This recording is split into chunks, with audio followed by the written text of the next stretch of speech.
Alright, ladies and gentlemen, welcome to another video. Welcome once again to my channel where we will be discussing various philosophies and religious ideologies, symbolism, language, breakdowns of logical perspectives on readings, various other topics as well. In this video, we're going to be talking about Matthew 10:37 and or Luke 14:26 out of the New King James Version of the New Testament, and its correlations to something I read in the teachings of Buddha. Alright, so without further ado, he who loves his father or mother more than me is not worthy of me, and he who loves his son or daughter more than me is not worthy of me. Then verse 38 goes on to say, and he who does not take up his cross and follow me is not worthy of me. All right, Luke 14:26 renders it a little bit differently, where it says, he who comes to me and does not hate his mother and father, son and daughter, and even in his own life, he cannot be my disciple. Which, they're kind of, it's different verbiage used and gives a completely different atmosphere to the scripture. Keep in mind that Luke was Luke was a disciple of Paul, and Paul actually never really bore witness to what transpired in the other three quote-unquote canonical gospels, even though the book of John is a bit different too. But I wanted to discuss something that I came across while reading the teaching of Buddha. Right? In the Duties of the Brotherhood, section 1, titled Renunciants. Verse 1 says, a man who wishes to become my disciple must be willing to give up all direct relations with his family, the social life of the world, and all dependence upon wealth. You know, and that kind of touches on that whole concept of you cannot serve God and mammon. You know, the money, property, prestige, worldly treasures, that kind of stuff. And keep in mind, it's not necessarily saying that you can't have those things, but if you're serving those, then you're putting your priorities a bit out of order. But that direct parallel in teaching, again, beside the fact that the solar symbolism and awakening symbolism is present in both, even in the names of Buddha, and just the teaching, the symbolism of the Golden Age as well. It's kind of fascinating to me that the teachings themselves are directly parallel, but then again, when all things are considered, it's really not, it's not that surprising. You know, that teachings would be so similar across different areas of the world.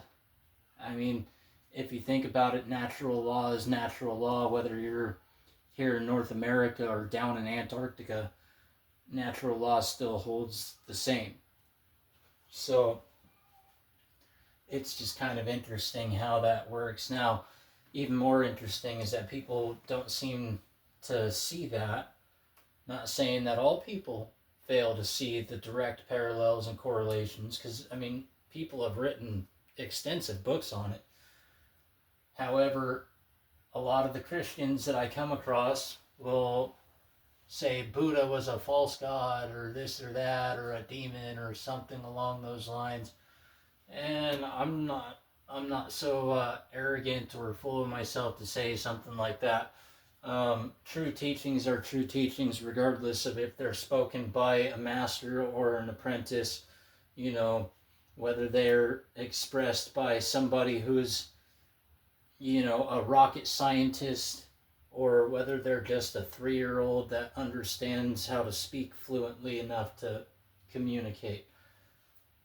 The point is truth, right? Even if it's an imaginary character. Like I've said before, if Timon and Pumbaa say 2 + 2 = 4, doesn't mean that 2 plus 2 suddenly equals something else because imaginary characters spoke it. And at the same time, just because I'm here and I think therefore I am, and I say 2 plus 2 equals 4, doesn't mean that that's just how it is because I'm a real person. Obviously, 2 plus 2 equals 4. Nor does it mean that because I'm a real person and I say 2 plus 2 equals 5, that means that it's 5 all of a sudden. But point being is there are many, many direct correlations, parallels. I mean, basically identical teachings between Buddha and Christ that a lot of people overlook. And I mean, it might just be a different perspective on the same thing, you know? I mean, there's still a lot more work on Buddhism to be taught, or for me to be taught, that is, and for me to study on my own. And there's still a lot more about the Bible for me to learn. There's still a lot more about the Havamal and the Hermetica for me to learn. The Mahabharata. I mean, study is a lifelong process, you know, but it seems to me that a lot of these spiritual texts revolve around the principle or spirit of truth and are different perspectives on the same thing based on different cultural identities, different geographical locations, you know.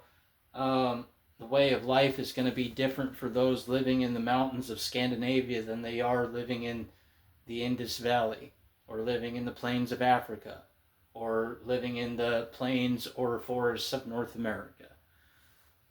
Point being is just because there are some differences amongst these different spiritual texts doesn't mean that they're not all pointing back at the same thing, which would be the core teachings, the core principles of truth, love, freedom, right? Life itself, and just looking at things from a different perspective based on different variables and circumstances. So hope you guys like this one. Hope you're getting something out of it. Hope you're doing your own research and own studies on things as well, and coming to your own conclusions, because the last thing I want is for anybody to take what I have to say and run with it. I'd rather people do their own research and kind of come to their own conclusions and figure out what's best for them. All right, later.